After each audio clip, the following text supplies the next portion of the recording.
Assalamualaikum warahmatullahi wabarakatuh. Bapak Tuan Guru yang saya muliakan, dia mau bertanya, mana lebih mulia Al-Quran daripada Rasulullah SAW? Mohon penjelasannya.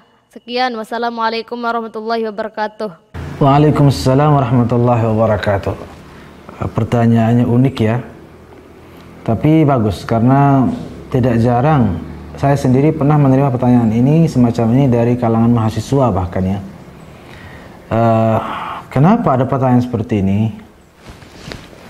Karena ada ayat yang menyebutkan bahwa Allah Subhanahu wa taala berfirman dalam surat Al-Maidah ya, kalau tidak salah, qad a'udzubillahi minasyaitonir rajim, qad ja'akum minallahi nurun wa kitabun mubin. Telah datang kepadamu nur, cahaya, dan kitabun mubin, dan kitab suci Al-Qur'an. Telah datang kepadamu nur, kata Al-Qur'an ini, nur dan kitab suci yang maha menjelaskan. Nur di sini para ulama tafsir mengatakan nur di sini adalah Rasulullah SAW. Telah datang kepada Nabi dan Quran. Nah, di dalam ayat ini didahulukan Nabi, baru Al-Quran. Ya, jadi bukan telah datang kepadamu kalamullah misalnya Al-Quran dan Nabi, tidak, tapi Nabi dan kalamullah. Dalam surat lain, misalnya surat Al-A'raf, di situ disebutkan ayat falladzina amanu bihi wa azzaruhu wa nasaruhu wattaba'un nur alladhi unzila ma'ahu ulaika humul muflihun. Ya, ayatnya seperti itu ya.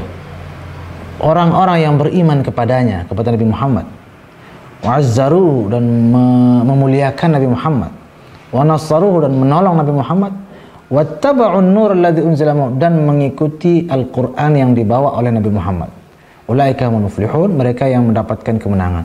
Ini juga ayat ini kalau diperhatikan ya, dicamkan baik-baik, pertama, kedua, ketiga itu berhubungan dengan Nabi Muhammad. Baru yang ketiga berhubungan dengan Quran, yang keempat berhubungan dengan Quran. Ternyata nomor sekian, nomor 4 malah. Kalau tadi di surat Al-Maidah Nabi nomor 1, Quran nomor 2. Di surat Al-A'raf Nabi nomor 1, 2, dan 3. Nomor 4 baru Al-Quran. Subhanallah. Jadi muncul tanda tanya, yuk, apakah berarti Nabi itu lebih ya daripada Quran? Kok Quran nomor sekian? Jadi sesungguhnya bukan lebih mulia ya, bukan soal lebih mulia, karena Al-Quran kan kita jangan lupa itu kalamullah ya, berhubungan dengan Allah. Maka jangan sampai kemudian ada kesan Allah itu lebih mulia, Nabi Muhammad lebih mulia daripada Allah jadinya. Tidak begitu. Tapi mungkin lebih tepatnya lebih didahulukan atau lebih diutamakan, iya. Bukan lebih mulia tapi lebih diutamakan. Itu dua hal yang berbeda. Lebih diutamakan Nabi daripada Al-Quran. Apa maksudnya lebih diutamakan? Lebih diutamakan maksudnya itu begini. Ada guru, ada buku. Mana yang diutamakan, gurunya atau bukunya? Nah kan pasti kalau kita berpikir lebih cerdas, kita akan utamakan guru kita. Kenapa? Guru tanpa buku cukup. Tapi kalau buku tanpa guru, waduh, stres, kita nggak paham-paham. Ya itulah logikanya, itu analoginya. Sehingga kita mengatakan lebih utama guru daripada buku. Ya, karena guru ini dapat jaminan, kita terjamin paham. Tapi kalau buku saja, wah susah paham.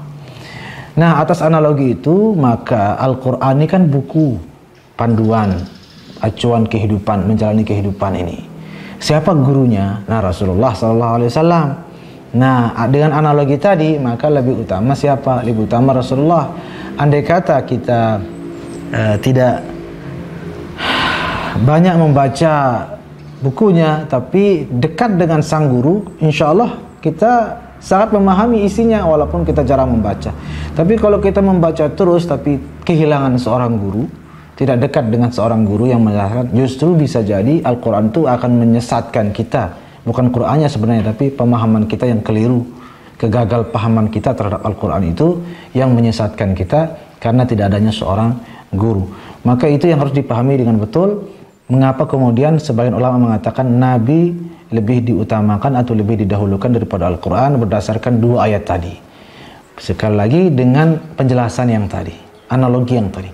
Bukan berarti atau bukan dengan kesimpulan bahwasanya sosok Nabi itu lebih mulia daripada kalamullah. Tidak seperti itu.